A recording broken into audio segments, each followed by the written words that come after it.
everyone.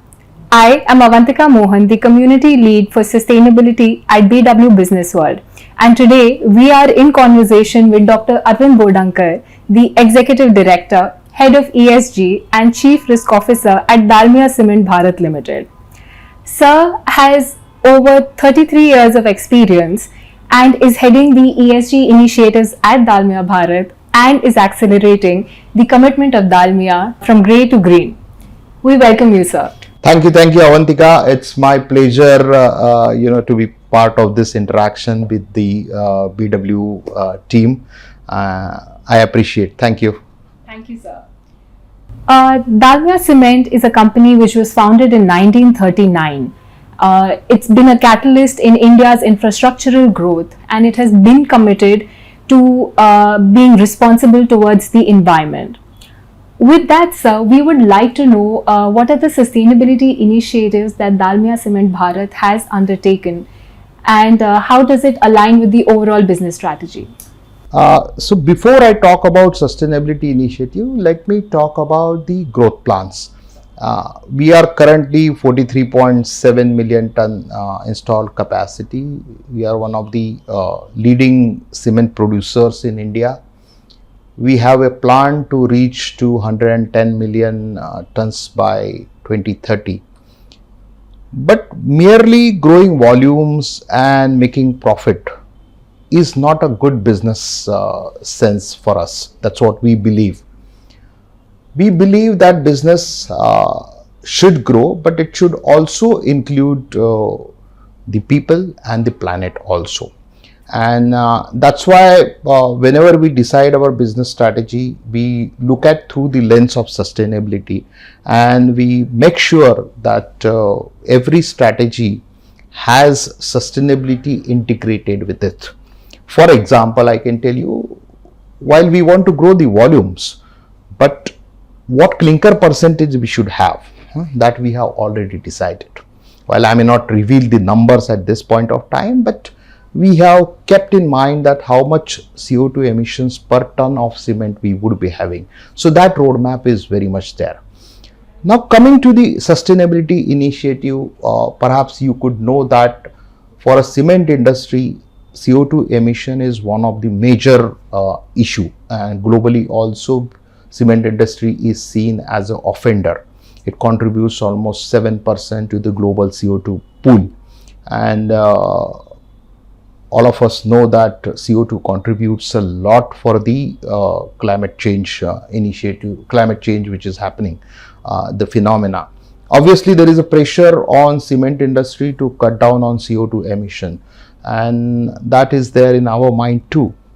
So in 2018, way back, we decided that let's take a pledge. We took a pledge that we will be carbon negative by 2040. Not carbon neutral, not net zero, we will be carbon negative. That means we will not only cut down our CO2 emissions to 100%, but we will absorb some other emission also. So we will be carbon negative by 2040. That's the biggest commitment, and I'm very happy to say that since 2018, when we committed, we are almost 15% reduction which has already happened. So almost more than 3% year on year. We have also committed for science-based target, and the trajectory which we have shown right now surpasses that, and the milestones which have been set by science-based target initiative, we have surpassed that. And with this pace, we are definitely going to meet our target. When we set our target in 2018, people were really laughing at us. First of all, cement is a hard to abate sector. There are 8 or 9 hard to abate sector. That means it is very difficult to cut down on CO2 emissions. And cement, because of its nature, where 57 to 60% of the emission is happening through the process, which is through the limestone or the calcium carbonate, what we use to produce. Whereas typically for the other businesses, it's because of the fuel which is being used. So we have fuel plus raw material, and this is the unique thing with cement industry. But in spite of that, we have taken this target, and no other heavy industry globally had taken this target. We were the first one to commit at the global platform, at the United Nations platform in New York, where our MD and CEO made this declaration. And so that's the initiative, and so far we are on track ahead of this thing. This was possible because of various initiatives and levers. When we made this commitment, we did not know all the answers. How are we going to achieve it? But our promoters and our MD felt that we must make a commitment, and as we move forward, we'll find the answers, and that's what is happening today. We may not be till today. We may not have the answers for 100%, but at least 70 to 75% answers we have found out. How are we going to achieve it? That's one of the major this thing. So, but carbon is not the only thing for us. We are completely focusing on the ESG. Carbon is maybe the environment. Within environment also, we have biodiversity plan put in place. We have no net loss policy put in place. On the water side, we are almost 14 times water positive. On the waste side, we are waste positive. In fact, we are helping other industries and municipalities to send their waste to us, and we would consume. So almost 17 million tons of waste we consume from the other industries. On the renewable energy side also, we are almost 29% on the renewable energy. And there are lots of other initiatives which are happening on the social side. How can we have sustainable livelihood for the communities around us? So we have sustainable livelihood programs put in place, and almost we will have close to 1 million beneficiaries by 2030. We'll have on the community side water, sustainable agriculture, all those skill development, all those initiatives are also going on. Governance is of course given, and compliance is bare minimum for us.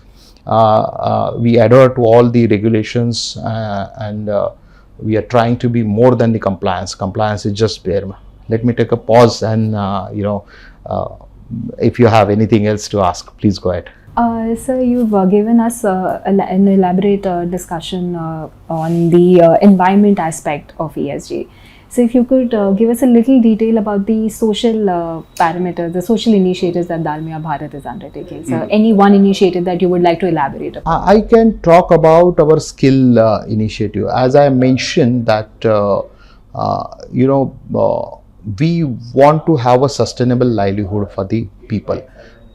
We have a definition of sustainable livelihood which could be different than the others. The definition of sustainable livelihood for us is, if he is a farmer, his income per acre increases almost 12 to 15,000. If he is a young, just passing out from a school, young boy or a girl, then we make sure that we provide adequate and right kind of skills to her or him, so that he gets a job in the vicinity, or he becomes employable.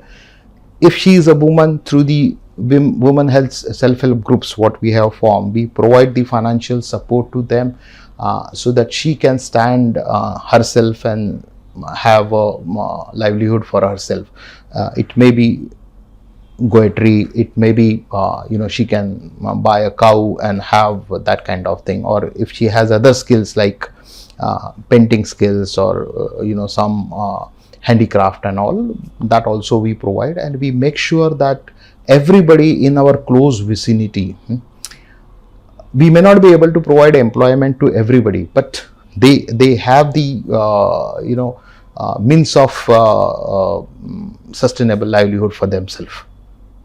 So there have been multiple initiatives that Dalmia Bharat has been undertaking, and you also pointed out the flagship skill development program under the social initiatives. While implementing all these initiatives, I'm sure there might have been some roadblocks or some challenges that you might have encountered. How did you deal with those challenges? And if you could give us one instance. journey is never smooth. It's always, when we talk about challenges, we talk about material issues, these are significant issues and there would be roadback blocks. I can talk about the climate change part which we talked about, and when we committed initially we did not know the answer.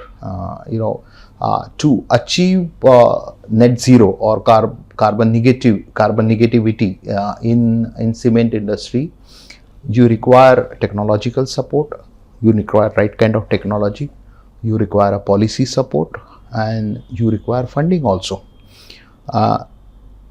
Perhaps you could be knowing that there is a pressure on cement industry on the price, because cement goes into development, infrastructure development, cement goes for the affordable housing also. So there is a pressure on the price, and you can't just increase the price, absorbing all the cost. So the initiatives what we had taken, the cost has to be borne by us, and the 15% reduction in CO2 emission what I am talking about, that has been done through the internal accruals without passing on that burden to the consumers.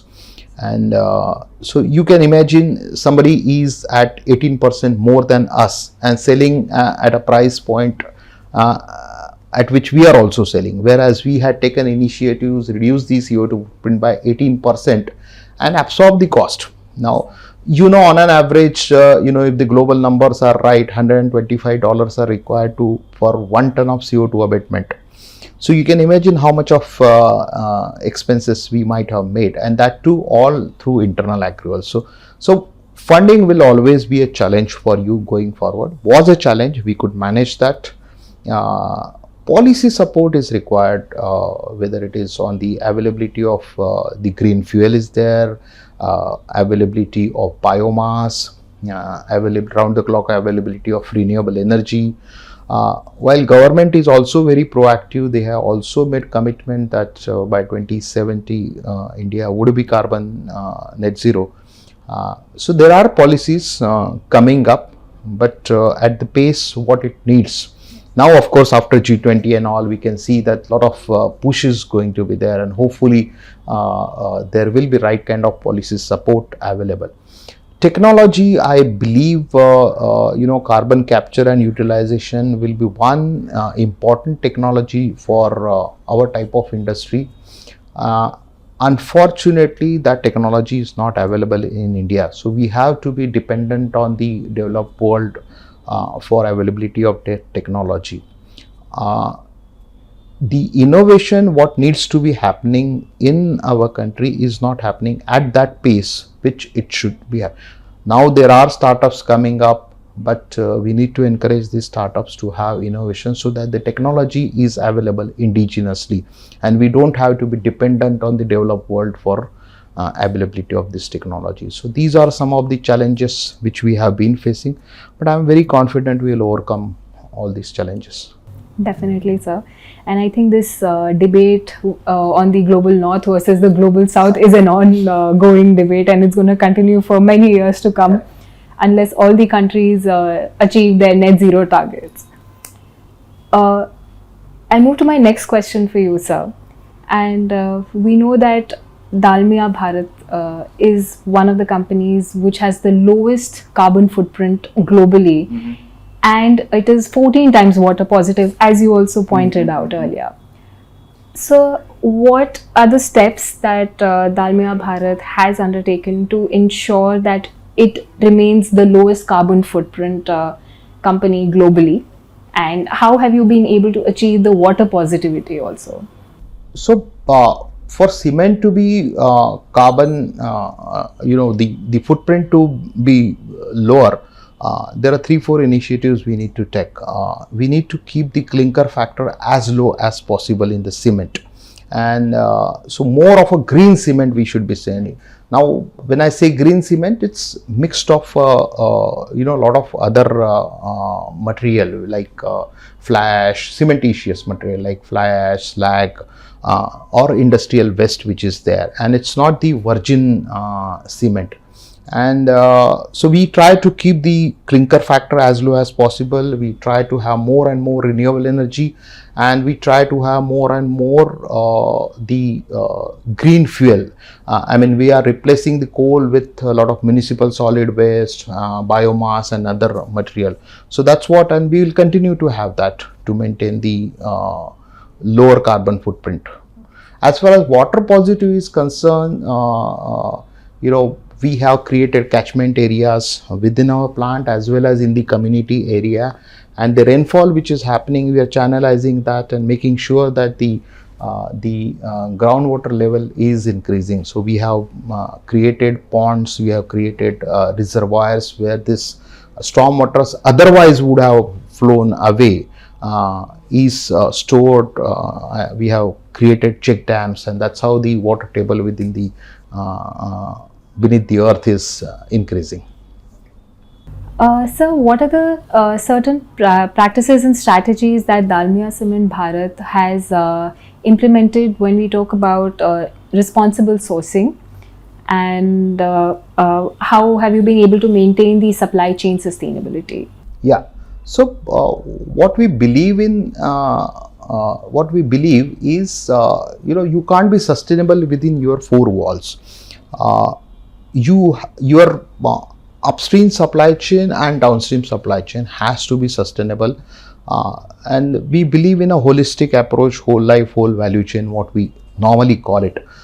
So with that mindset, as a first step, we have integrated our key suppliers into our sustainability or the ESG management program. What we have done is, of course, the program is not very old, it's just 1 year program, and right now we are in a phase 1 of that. So in phase 1, what we have done is, we have done a 80-20 analysis, and the suppliers who have the 80% of the spend, we have decided a cutoff point, maybe a 5 crore filter, and also non-substitutability, like they are the single source supplier, there is no other supplier, there are suppliers, so which can have the business interruption if they have any issue on sustainability. So we have engaged with this set of suppliers. In the first phase, what we have done is, we have created a supplier sustainability code, and we have floated that supplier sustainability code to all the suppliers which have been shortlisted. They have been asked to respond to the codes which we have created. Based on that, we have evaluated and we have given them a score. Now, hereafter, depending upon the capacity, whether he is a MSME, whether he is a medium sector, whether he is a large sector supplier, we will be providing them a timeline. By this time, they need to meet with the supplier expectations what we have created, and for that, whatever handholding is required, whether it is capacity building is required, whether technical support they require, whether any training is needed, all kind of support we will provide. We'll make sure that all of them comes in a time frame of say 3 years of time. They come to and meet our expectations. The new supplier who is coming on board, from day one itself, he will be meeting our expectations. So that will be one of the deciding criteria. So that's how this supply chain sustainability program has been rolled out. And the same thing we will also do at a phase 2 for our dealers and down the line, supply chain. Oh, thank you, sir. With that, I move on to my next question, sir. Given the Sustainable Development Goals of the UN, we want to know, sir, which goals has Dalmia Bharat group committed to specifically, and how is it actively working on it? So almost out of the 17 goal, I think almost every goal is relevant for us except that life underwater, perhaps because we don't sell or that thing, but otherwise all other goals are relevant to us, whether it is social related, whether it is environment related. and we have gone through these specific targets. We have aligned those targets to our sustainability targets also, and we are, in most of the cases, we are ahead of, and that has been well integrated with the sustainability strategy which we have framed. So almost every goal we are, whether it is climate action, whether it is poverty elevation, whether it is any goal you take, except that life underwater, I would not be able to tell. Perhaps we may be doing it indirectly, but otherwise all the 16 goals we have been mapped. So one of the goals talks about collaborations with different organizations. So how is Dalmia Bharat collaborating with other organizations, and what has been the impact on the society and overall on Dalmia Bharat? We have been on the trade associations. We are playing a very key role, whether it is GCCA, whether it is Cement Manufacturers Association, whether it is any other cement related association which we have. We are playing a pivotal role in that. In some of the cases we are founder member, in some of the cases we are sitting on the governing body, and we are bringing all the cement producers, we are sharing the knowledge with them, whatever best practices we have done. We are also learning from that. It's not that only we are sharing with them, and that's how collectively what we are doing is we want to improve the whole cement, and that's what the thought process of our CEO also, that we should not be selfish in looking at only what Dalmia Cement is doing, but we would like to have the entire cement, not only the Indian one, but the global cement industry also. That's why we are a part of global, and our MD sits on the board of the Global Cement and Concrete Association. I sit on the India GCCA board. And so we have, our efforts have been continuously to collaborate with the industry. We are also very active on FICCI, CII, all those kind of this thing. We are very active. We are closely working with Terry on the cement sustainability roadmap or net zero roadmap, which Terry is preparing right now. Also we are the founding member of First More Coalition, which is a global initiative for creating demand for sustainable products. Lead IT, which is leadership in industry transition, which is another global initiative, and we are a founding member for that. So I mean, collaboration, we are not leaving any room. I think you will find either me, my CEO, or my team members, speaking at the events which are coming up, not only making our point, but also influencing the other industries and seeking their collaboration or seeking their support in the initiative, what is in the best interest of the industry. So we've talked a lot about outside world of Dalmia Bharat. I would like to move to the inside world of the Dalmia Bharat. I want to know how is sustainability integrated with the DNA of Dalmia, considering the 6 fundamental pillars, and how do you engage your employees into sustainability practices in the organization and outside of the organization? Correct. So in many, you raised a very valid point. In most of the organization, or many organization, I would say, sorry for most, sustainability is something which is to be done by the corporate office, sitting at Delhi or sitting at Mumbai. And if you go to the plant and ask a question to the employees who are on the field, what is your understanding about sustainability? What is your understanding about? Perhaps they will say, we do publish a report annually, and that is being done by a cell which is sitting in the corporate office. That's what the understanding of the people at the ground is. But that is not the right thing. And here we have recognized this fact, and we have said that unless and until each and every employee on the shop floor is engaged with us, we can't drive this agenda. And so that's why we have created forums. We have sustainability cells at the plant level or at the unit level, where people are participating. We do organize ESG weeks, where intense participation of the employees happen. We have a suggestion scheme or an innovation scheme where we do engage with the people. And these are 2-3 formal ways of engaging with the employees, but there are lots of informal ways wherein people write to us, employees write to us in the form of mail, they text us that this is, they share the photograph, this is something which is good, which is happening, they volunteer, those kind of, but without employee engagement this initiative cannot sustain. So for sustainability, employee engagement is absolutely necessary, and whatever is required to be done, we have been doing that. So you talked about employees giving suggestions for innovations. Could you name one and something that has been implemented at Dalmia? So there are many, they know that what are our initiatives, the 4 levers which we have identified, whether reducing the clinker factor, whether controlling the cement to clinker ratio, whether it is green fuel, whether it is renewable energy. So these are the broad areas, but apart from that, process efficiency improvement is also absolutely necessary, because every step you take to improve the productivity ultimately going to add to the sustainability. So a lot of suggestions they have been making. How can we reduce the heat required for calcination, or there is some initiative which can take in the community area which can provide better value to the stakeholders, community as a stakeholder.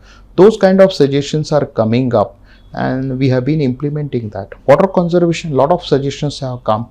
Waterless urinals and some this kind of initiatives we have already implemented in the various areas. Although they look nowadays very small in the whole this thing, but a small step taken in the right direction is always welcome. I completely agree to that thought of yours. And with that, sir, I come to my last question for you. We know that Dalmia Cement Bharat's business philosophy is clean and green is profitable and sustainable. Yes. What is your personal mantra for sustainability, sir? Sustainability is a common sense, I will say. You don't have to do anything different. Whatever is right, you do that. Keep nature, people and planet in your mind. Whatever you are doing, make sure that how much burden it is creating, whether if you are drinking water and leaving half of the glass unconsumed, what burden it is creating on the society or on the planet. Just keep that in mind, and you will make sure that it will be difficult initially, but eventually you will find that we are creating a world which is sustainable, which is taking care of everybody. Thank you so much, sir. Thank you for your time. Thank you. And it's been a great conversation with you. We've gained some invaluable insights. And we really thank you for sparing the time for us from your busy schedule, sir. Thank you. Thank you, Avantika. Thank you, sir.